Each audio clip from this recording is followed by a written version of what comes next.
desire for education is still very high among Nigerians.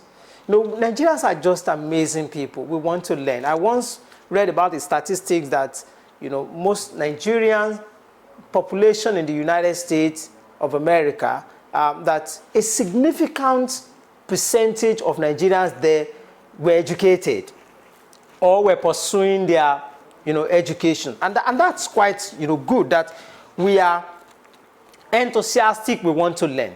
And if you look at the rate at which the trajectory of the numbers of universities in Nigeria have been increasing since 1999, you will agree with me that truly we want to learn. Nigerians are passionate about learning. In fact, just recently, even the House of Rep were considering 200 additional universities. And we have already over 220 universities. If not that the minister was not favorably disposed to their proposal, we will be talking of over 400 universities in Nigeria at the end of this year. So, Nigerians are optimistic, Nigerians are ready to learn, Nigerians want to practicalize, and this is a great advantage, and that's why I'm saying it is fair compared to other African nations.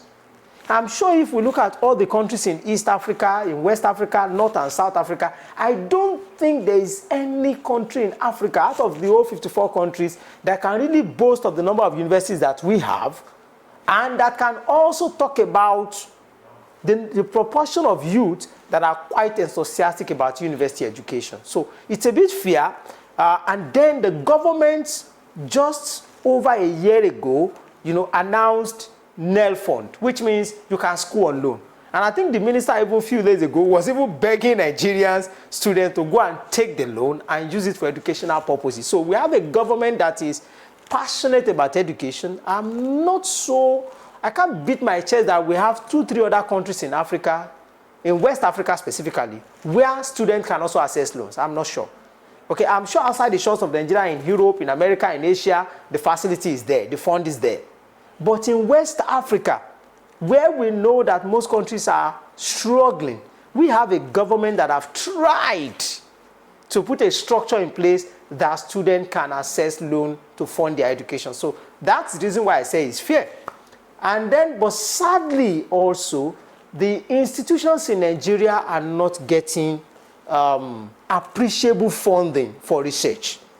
Because if I look at the output of our institutions, of our graduates, vis-a-vis output of institutions in the UK, in the US, in the West, they have more proof to show.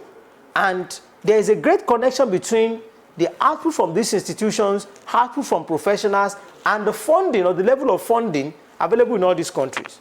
So the only part I would really want government to focus on more will be, okay, how do we finance institutions? I'm aware that there is a structure called Tech Fund, but Tech Fund is only giving money to public institutions. What about private? Private institutions also are into research. They also carry out research activities, and but on the scale of 1 to 10, I will give Nigeria 5. There is still more ground to be done, but I think we should appreciate and applaud the effort that the government at the federal level has put into restructuring of the Nigerian education system. First, the government should create a commission, an agency that will be responsible for monitoring research activities, implementation, and evaluation. You see, we should not downplay the product of our young Nigerians, 16, 17s. They are bringing with ideas. So all these, their final year projects at undergraduate, at masters, at PhD should be harvested and transmitted to a commission, an agency that will be responsible to sieve all these researches and look at, okay, which of these research recommendations do we need to implement in the next 5 years? Which one is for the next 10 years? Which one is deserving of further studies? Which one do we need to polish?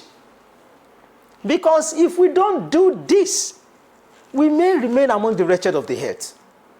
For instance, in the Western countries, in the next 40 years, most of their vehicles will be self-driven vehicles. They will be vehicles that are automated.